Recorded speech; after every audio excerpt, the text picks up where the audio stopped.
For all its hazards, expansion over the Taygetus mountain range was the least worst option for Sparta. It was also the one that history, or mythology, had contrived. It is a testament to Sparta's ambition and pride that it would embark on a war that would not only see it have to cross this immediate and very natural boundary, but also face down an enemy that was technically larger and more prosperous on its own turf. And it is from this war that as Sparta's constitution, for which the real Spartan 300 would die, emerges. First though, let's take a very important look at the demographics of the helos. Ancient Greece was very comparable to the UK or Britain as regards its demographics, only with a lot more war. The Greeks realised that there was such a thing as Greekness, in a way today that we would use the word British, a sort of shared cultural ethnicity. Anybody not Greek was of course a barbarian. Literally anybody that goes ba ba ba, you can't understand them. Greeks would come to share institutions such as the Olympics or the Oracle at Delphi, a sort of cross between the UN, the Vatican and a fortune teller.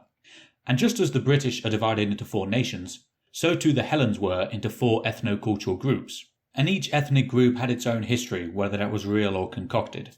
Now one of these groups was called the Dorians, and this is what our Spartans belonged to. The others were the Aeolians, Queen Leda of the Swan was one of these, and the other 2 were the Achaeans and the Ionians, who were later led by Athens. The Spartans were at pains to stress that they were both Dorian and the people of legend that existed prior to the actual Dorian migration. The apparent contradiction that this obviously creates was resolved by asserting that only the leadership of Sparta was replaced by the Dorians, but the people remained the same. And in any case, it didn't matter, since the Dorians who took over from Sparta were in fact the descendants of Heracles, who had been residing in the north of Greece. You'll remember that Heracles was actually the rightful king of Sparta, and had only given it to Tyndareus for safekeeping. It is quite interesting that this chimes with our historical understanding that the Dorians migrated from the north. So maybe we want to be a little forgiving in letting the Spartans have their dual identity. Now, the Messenians were Dorian people just like the Spartans. Now, this is important because ancient Greece had a very tribal and clan-based social order. It's important to realise that Greeks were meant to come to the aid of fellow groups in a rather defined and hierarchical model of kin, tribe, polis and ethnicity. The Spartans and Messenians were thus kinsmen, and I think this is partly why Sparta's total war against Messenia would be so transformative. Messenia was not a polis like Sparta or Athens. It was what the Hellenes called an ethnos, a tribe. This was simply a description, not a pejorative. And the Messenians were a confederated tribe, a collection of autonomous settlements more or less presenting a united front to the world, and with internal politics amongst themselves. Messenia itself was open and fertile, exactly the kind of land Sparta saw value in. Much like the geography and early history of Sparta sowed the seeds of its future, the city's mythos sowed the seeds of its war with Messenia. The Spartans justified their dual leadership in their mythology, but the tale is bittersweet. Alongside Sparta's joint kings, a third Dorian called Cresphontes was said to have drawn lots to determine who would claim what land. Now, according to the Spartans, Cresphontes cheated and chose Messenia. Therefore, Spartan mythology established a premise that Messenia was Sparta's by right, because they were cheated out of it.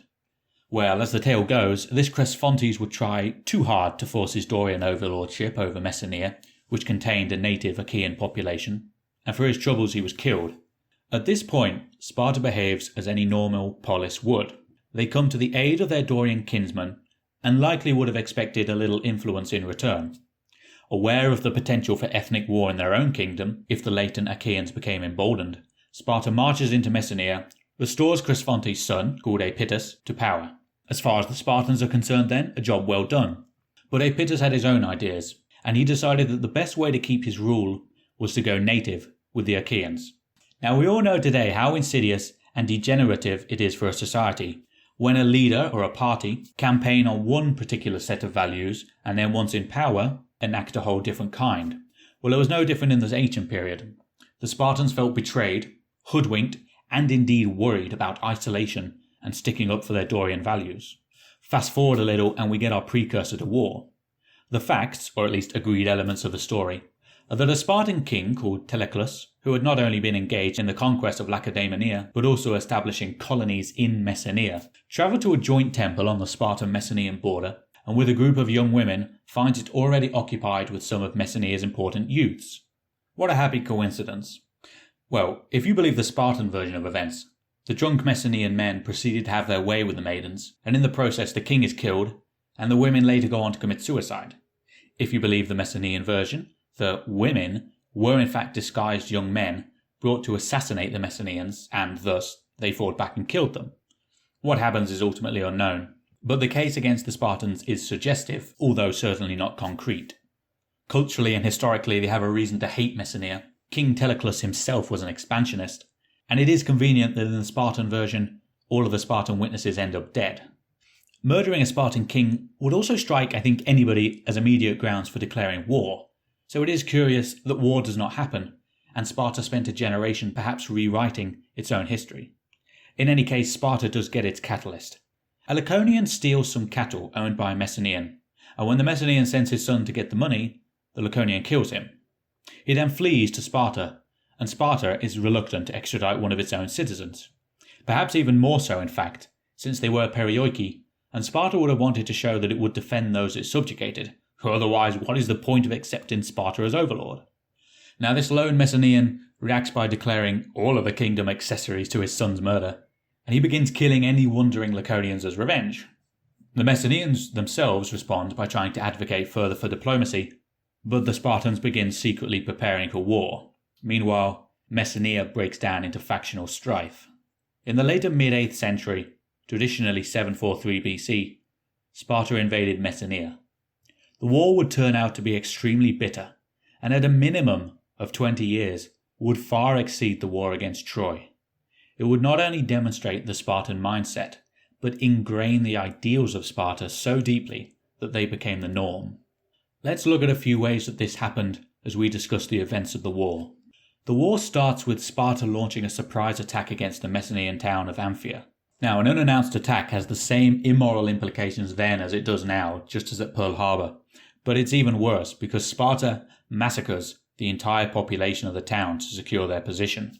They thus demonstrate something that they would not become famous for, but for which nonetheless they would often resort to: subterfuge and underhanded tactics. For example, we know that later when the war is going badly for Sparta, they tried to send fake deserters into the Messenian stronghold to open the gates. And there are also reports that Sparta tried to bribe their way to victory.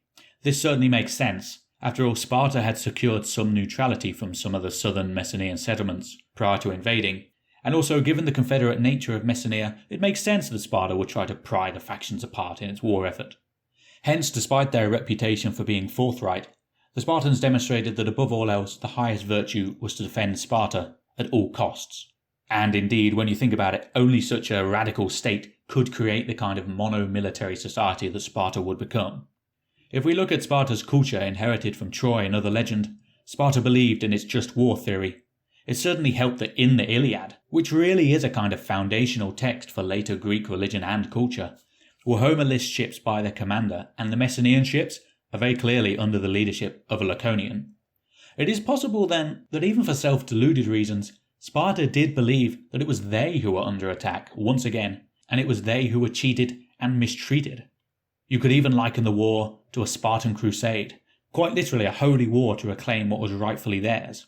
This helps explain the monumental length of the war, since it would mean that both Sparta and Messenia considered the war as a necessary fight for survival and justice. Messenia was larger, and it had more resources, but Sparta, a polis, was much more centralized, and it could better organize its lower resources and, in the end, funnel them all towards a total war setting. Meanwhile, we've already seen that Messenia found itself factionally fractious at exactly the wrong time. And therefore, in this epic war of attrition, it is Sparta that culturally, morally, and structurally was able to edge out Messenia in terms of grim determination, and they eventually defeated the Messenians. It is at this point that Sparta performs its most infamous act.